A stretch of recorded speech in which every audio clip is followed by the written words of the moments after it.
Long ago, in a small village deep within what is now southeastern Nigeria, there was a quiet but mysterious place called Umuagu. It was a village surrounded by thick forest, tall palm trees, and a river that never ran dry. The people of Umuagu lived simple lives, farming yam, fishing in the river, and gathering every evening to listen to stories told by the elders under the moonlight. But among all the young people in the village, there was one boy everyone talked about. His name was Chinedu. Chinedu was not wicked, but he had one dangerous weakness. He could not keep his mouth shut. Whatever he saw, he said. Whatever he had, he repeated. Whatever secret found its way into his ears quickly found its way out of his lips. The elders often warned him. Chinedu, his mother, Mama Oche, would say after hearing complaints from neighbors, "A closed mouth is a sealed calabash. Once it opens too wide, everything inside spills out." But Chinedu would just laugh. "Mother, words are just air. How can air cause trouble?" Even his best friend, Namdi, tried to advise him. "Guy, you talk too much. One day, your mouth will enter trouble that your legs cannot run from." Chinedu would smile and reply, "You people worry too much. I just like truth." But in Umuagu, truth without wisdom was dangerous. One dry season, something strange began to happen in the village. It started with hunters returning from the forest with worried faces. Then, farmers began to complain about hearing whispers near the old Iroko tree deep in the forest.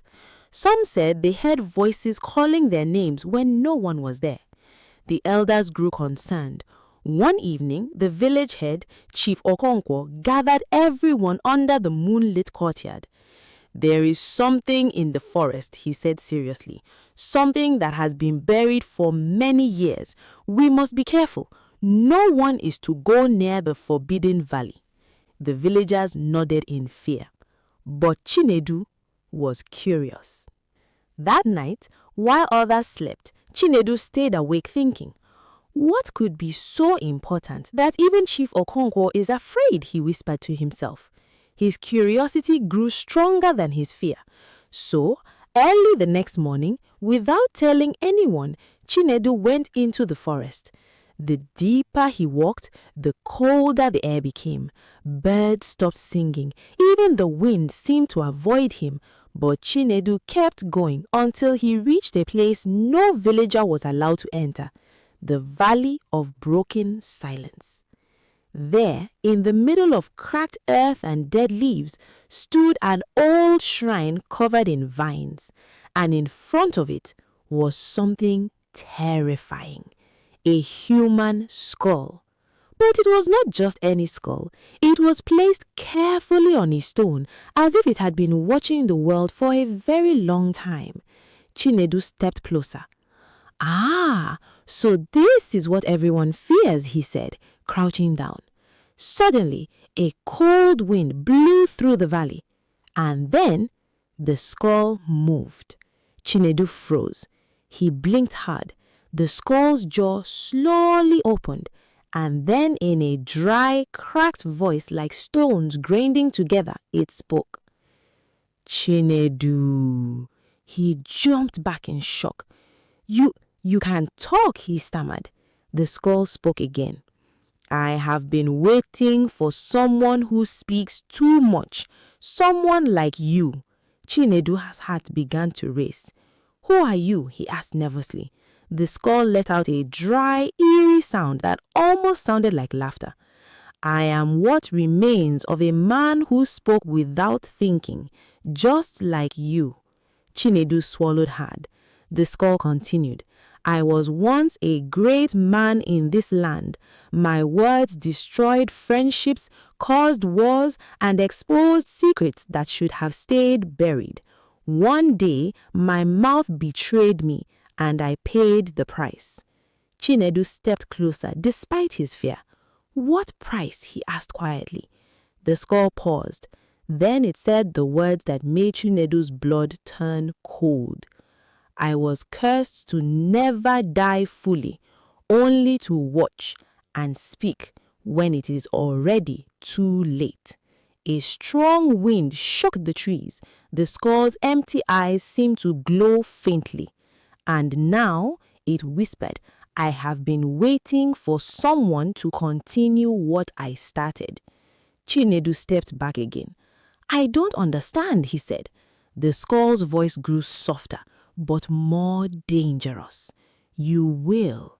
Suddenly, the ground beneath Chinedu's feet trembled. The skull spoke one final sentence before everything went silent. Go back to your village, Chinedu, and choose your word wisely, because what you speak tomorrow may decide whether you live in peace or regret. Then everything stopped. The wind died. The skull became still again, as if nothing had ever happened. Chinedu stood there shaking, sweat dripping down his face. Without looking back, he ran. He ran through the forest, branches scratching his skin, heart pounding like a drum of warning. But as he ran, one thought followed him like a shadow. Why did the skull know my name? And more importantly, what did it mean by what I speak tomorrow? Chinedu didn't know it yet, but the village of Umuagu would never remain the same again. After the encounter at the Valley of Broken Silence, Chinedu never truly ran out of the forest, not in spirit. Yes, his legs carried him back to Umuagu, but something else had followed him home. Silence. A heavy, uncomfortable silence.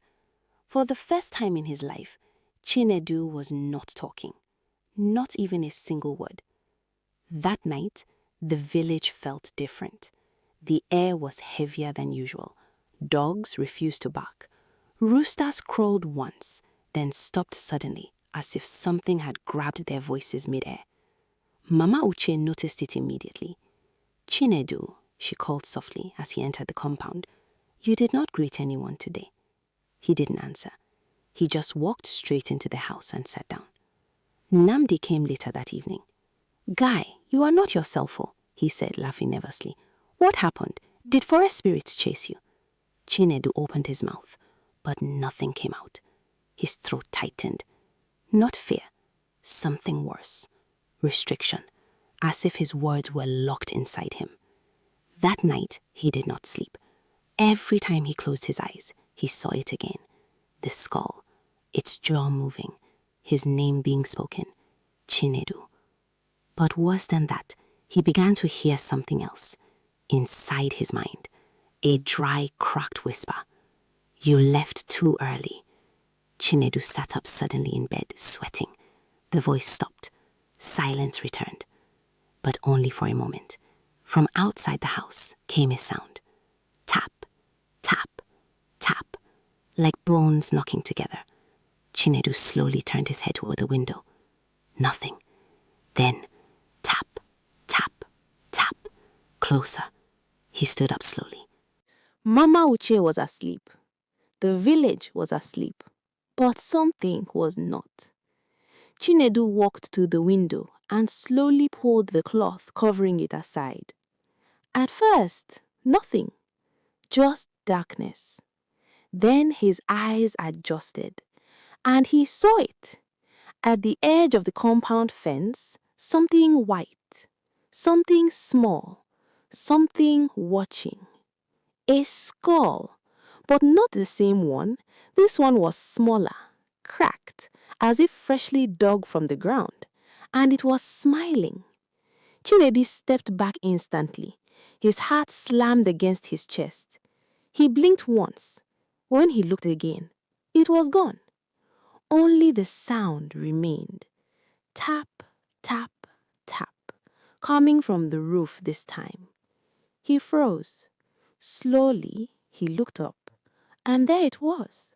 Not one skull, two, then three, hanging on the roof beams like they were waiting. And then one of them spoke, not loudly, not clearly, but enough for him to hear. Why did you leave before the story ended? Chinedu fell backward. His breath disappeared. He tried to scream. Nothing came out. The skulls above him began to move slightly, turning toward him at the same time, like they were alive, like they were remembering him. Suddenly, a louder voice filled the entire house, not from outside, not from above, from everywhere. Chinedu. The walls shook. Mama Uche woke up instantly. Who is there? Nnamdi, who had stayed outside, ran in. What is happening? But Chinedu could not speak. He pointed shakily toward the roof. Nnamdi looked up. Silence. Then he laughed nervously. I no see anything. But Mama Oche did not laugh because she saw it too. Her eyes widened. Her lips trembled. Chinedu, she whispered, what did you bring back from that forest? Before he could answer, the roof creaked violently. Dust fell. The skulls were gone, but the voice remained. This time, inside all of them. You cannot run from what you awakened. Suddenly, all the lamps in the house went out at once. Total darkness. And in that darkness, a sound. Breathing. Not human breathing. Slow. Dry. Like bones dragging air through emptiness. Nnamdi shouted, Who is there? Show yourself. A pause. Then a soft reply. I am already here. And then something touched Chinedu's shoulder. Cold, hard, bone-like. He screamed. For the first time since returning from the forest, he screamed. And in that moment, the voice in his mind laughed. Not loudly, but deeply, like it had been waiting for that sound. Because in Omuagu, it was said that once a talking skull hears your fear, it begins to finish your story. Chinedu's scream did not just shake the house. It shook something beyond the world of the living. The moment that skeletal hand touched his shoulder, something inside him broke open, like a door that had been locked for years. And once it opened, it did not close again. The next morning, the entire village of Umuagu gathered outside Mama Uche's compound. Word had spread quickly. Something is wrong with Chinedu. They said his scream was not normal. They said it sounded like two voices crying at once. When the elders entered the house, they found him sitting in a corner, silent, still, but smiling, a slow, unnatural smile. His eyes were open, but they were not seeing the people in front of him. They were seeing something else, something far away, or something very close. Chinedu, Chief Okonko called gently, stepping forward. No response. Look at me, my son. Silence. Then slowly, Chinedu turned his head, and when he spoke, it was not his voice. Too late. A cold wind swept through the room. The elder stepped back instantly. Mama Uche fell to her knees. That is not my son, she cried. Nnamdi stood frozen. Chinedu, stop playing. This is not funny. But Chinedu's head tilted slightly, just like the skull had done. And then he laughed. Not like a human, not like someone joking, but like something remembering pain. You warned him, the voice said slowly, but he did not listen. The room grew colder. The clay pots began to shake slightly. And then Chinedu stood up, slowly, too slowly, like his body was learning how to move again. Take him outside, one of the elders said quickly. This is no longer ordinary. They dragged him into the open compound. The villagers gathered in fear, whispering, stepping back. Call the Dibia, someone shouted. Call him now. Not long after, the village spiritual healer arrived. Dibia Eziani, a man feared and respected. known to walk between the world of the living and the spirits. He did not rush. He did not speak immediately. He just looked at Chinedu. Long, deep, like he was listening to something no one else could hear. Then he said quietly, "He went to the valley." The entire crowd fell silent. Dibia Iziani stepped closer. "Did you touch it?" he asked. Chinedu smiled again, but this time his mouth did not move. The voice came anyway. He spoke first. A deep murmur spread through the villagers. Dibia nodded slowly. "I see." He turned to the elders. "The spirit is not new. It is old, very old, a punished soul." Mama Uche crawled forward. "Please, bring my son back." Dibia looked at her with heavy eyes. "I can try," he paused, "but the price may already have been paid." Suddenly, Chinedu's body jerked violently. He fell to the ground. Dust rose. The wind returned, stronger, angrier, and then he began to speak again, faster now, desperately. I talked too much. I told things, secrets, things I should not say." Tears began to run down his face, but the smile remained. "I am him now." The villagers stepped back in fear. "What do you mean?" Namdi shouted. Chinedu's eyes locked onto his. Pause. It was waiting. The wind howled. Dibia raised his staff quickly and began chanting. Ancient words, words older than the village itself. "Leave this body," he commanded. For a moment, everything froze. Then Chinedu screamed. A scream so loud, so painful, that even the trees seemed to bend away from it. And in that scream, two voices again. One begging, one laughing. Then suddenly, silence. Chinedu collapsed, still, not moving. Mama Uche ran to him. "Chinedu, Chinedu?" He did not respond. Slowly, very slowly, his body began to change. His skin tightened. His fingers curled inward. His face stiffened. And before the eyes of the entire village, Chinedu turned into a lifeless skull.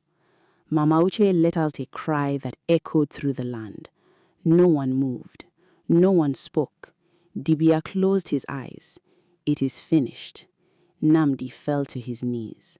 "No, no, this is not possible." Dibia spoke again, quietly, gravely. "The curse continues." The elders buried the skull deep in the Forbidden Valley that same day. No songs, no celebration, only fear.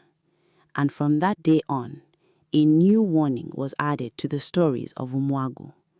If you ever find a skull that speaks, do not answer. Because somewhere, in the silence of the forest, among the broken stones, a voice still waits. And it only needs one thing: someone who talks too much. The end. Moral lesson. Chinedu's story is not just a tale of fear. It is a warning that words, once released, can never be taken back. Chinedu did not fall because he was evil. He fell because he refused to listen. He spoke when he should have been silent. He revealed what should have been hidden, and in the end, his own voice led him into darkness. In many African traditions, it is said, "The mouth that runs faster than wisdom will one day run into danger." Let this story remind you, not everything you see must be spoken. Not everything you hear must be shared. And sometimes, silence is what protects you. Because just like Chinedu, some mistakes do not give you a second chance. And that is the end of our story for today. If this story gave you chills or taught you something powerful, don't forget to like this video and subscribe to the channel. It really helps this channel grow and bring you more deep, powerful stories like this. turn on your notifications so you never miss the next story, because the next one might be even darker. Thank you for watching. Stay safe, stay wise, and remember, some voices are better left unheard. Bye for now. I'll see you in the next story.